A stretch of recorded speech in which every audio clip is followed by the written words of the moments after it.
समीक्षा इंस्टीट्यूट में आप सभी का स्वागत है। अभी हम एमपीपीएससी मुख्यालय के बाहर खड़े हुए हैं और यहाँ पर एमपी असिस्टेंट प्रोफेसर जूलॉजी के इंटरव्यू कंडक्ट कराए जा रहे हैं। तो सर अभी इंटरव्यू देकर के आए हैं, तो सर से जानते हैं सर का इंटरव्यू कैसा रहा है। सर आपका नाम क्या है? मेरा नाम पंकज कुमार तिवारी है। कहाँ से हो सर आप? मैं बनारस के बगल में एक छोटी सी सिटी है मुगल सराय, वहाँ का रहने वाला हूँ। कैसा रहा सर आपका इंटरव्यू? इंटरव्यू मेरा अच्छा रहा। मतलब ज़्यादातर मैंने सवालों का जवाब दिया। कुछ एक सवाल जो थे उन्होंने पूछे एमपी स्पेसिफिक, जैसे यहाँ की जनजाति के बारे में। तो मैं केवल एक जनजाति भील का नाम सुना था और का मुझे जानकारी नहीं था।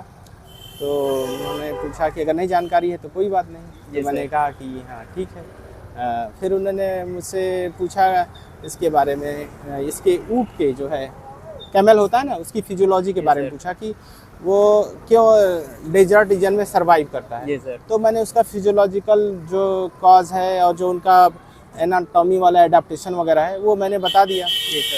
साथ में जब मैं इंटर किया रूम में तो मैं अपनी थीसिस लेके गया था। तो मेरी थीसिस जो है न्यूनेटल जॉन्डिस पे है। तो मैंने थीसिस टेबल पे रखी, तो उन्होंने सर ने कहा कि जो बगल में मेंबर सर बैठे हुए थे कि आप उनको दे दीजिए। तो मैंने उनको दे दिया थीसिस। उसके बाद उन्होंने मुझसे थीसिस से पहले थीसिस पढ़ी, उसके बाद मुझसे किडनी के फंक्शनिंग के बारे में क्वेश्चन पूछा। किडनी का जो बेसिक स्ट्रक्चर होता है, किडनी कैसे फंक्शन करता है, उसमें जो यूरिनिफेरस ट्यूब्यूल होता है वो कैसे वर्किंग है उसकी। तो इन सारे क्वेश्चन के ऊपर, चीज़ों के ऊपर क्वेश्चन किया। फिर उसके बाद मुझसे उन्होंने फिर वो थीसिस पे आ गए मेरी, है ना। तो थीसिस से लगातार उन्होंने कई सारे कम से कम 15-20 क्वेश्चन किए मुझसे। फिर कोई क्वेश्चन आपको मतलब रिकॉल हो रहा हो? जैसे किडनी के फंक्शन के बारे में नहीं, मतलब तुम्हारी थीसिस के बारे में। थीसिस के बारे में जैसे उन्होंने क्वेश्चन किया कि जैसे मेरा जो थीसिस है न्यूनेटल जॉन्डिस पे, उसके जेनेटिक्स पे है।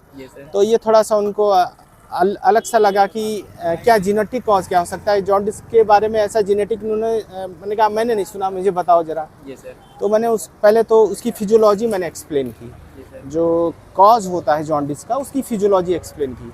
फिर उसमें जेनेटिक्स का क्या रोल है उसको मैंने एक्सप्लेन किया और मैंने अपनी फाइंडिंग बताई। हाँ, तो इस तरीके से उन्होंने सब्जेक्ट में से सर कोई सेल या नहीं, इकोलॉजी इन सब से क्वेश्चन नहीं पूछा। मोस्टली मेरा जो था केवल एक्सक्रीटरी सिस्टम से पूछा और नहीं तो फिर मेरे थीसिस से ही क्वेश्चन हुआ। करंट से कोई रिलेटेड? करंट से कोई क्वेश्चन था और मेरे शहर से क्वेश्चन था, जैसे कि अभी मुगल सराय का नाम चेंज होके पंडित दीनदयाल उपाध्याय नगर हो गया है।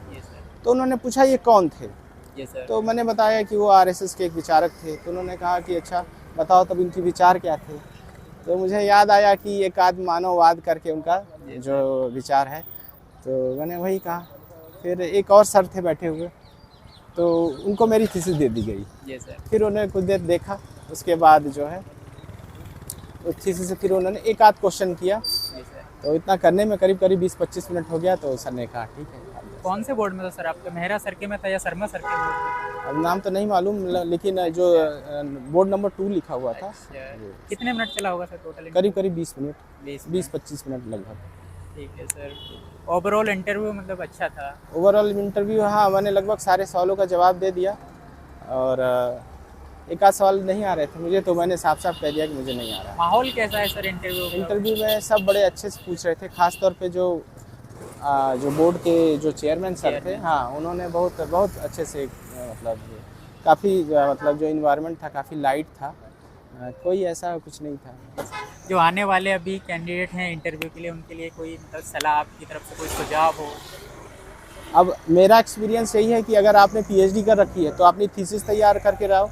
सर। और जो बेसिक जो जूलॉजी है उसको आप पढ़ के जाइए। सर। हाँ, जैसे जो क्या कहते हैं जो हार्ड कोर जूलॉजी है, हाँ, उसका आपको नॉलेज होना चाहिए।